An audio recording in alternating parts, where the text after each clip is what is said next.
This is the gambling show, where my picks are so good, Vegas police should have you arrested for stealing. I'll answer your questions about who will win the US Open and the US Women's National Team's match against Chile in a moment. But first, this.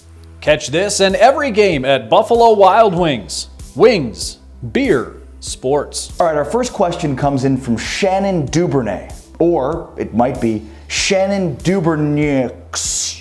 Who will win the US Open? Well, let's start with Tiger.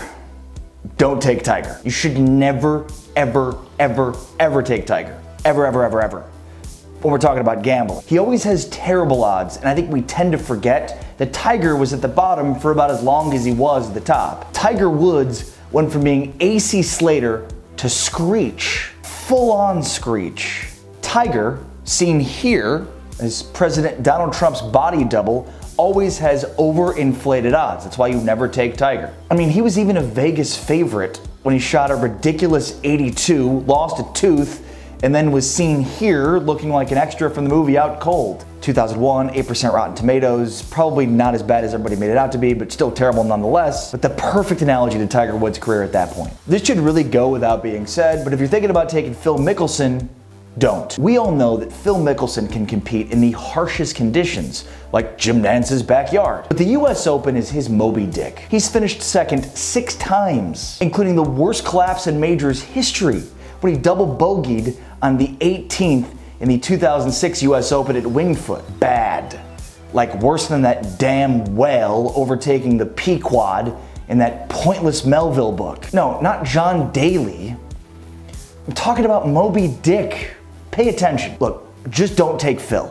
Instead, go with the guy who's built like an ox. No, not John Daly. I didn't say the size of an ox. I said built like an ox. Yes, go with this guy, Brooks Koepka, who's won the US Open Championship 2 consecutive years. But I mean, look at this guy. With a hat on. Of course, definitely with a hat on. He's chiseled from granite. I mean, dude looks like Adonis. I'm comfortable with my own sexuality, but damn, he's good looking. I bet he uses all the manliest products that you can buy at Target.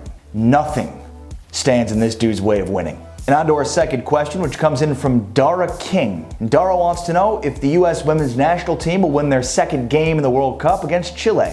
Here's what you're gonna need to know.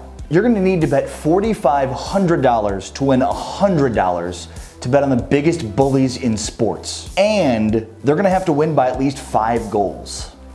But the US Women's National Team is so good that the only way Chile even scores is if the US team does it for them. It's best to respect the team and not the odds maker who probably just made up some large fake number. Odds makers thought that the US were 5 goals better than Thailand, and they were off by 8 goals. Just because these 4 Canadian prudes think you're a bunch of meanies doesn't mean you should stop being the dominating, showboating, highlight package machine of a team that you've always been.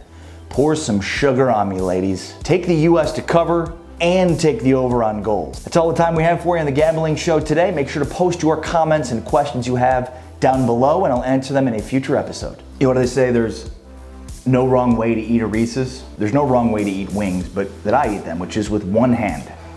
That way, you have a fresh hand. It gives you versatility while you're eating. Who, me? No. You're taking a break. It's not because it's too spicy. What? I always eat wings in a suit and sport coat. It's a problem. All right, back to work.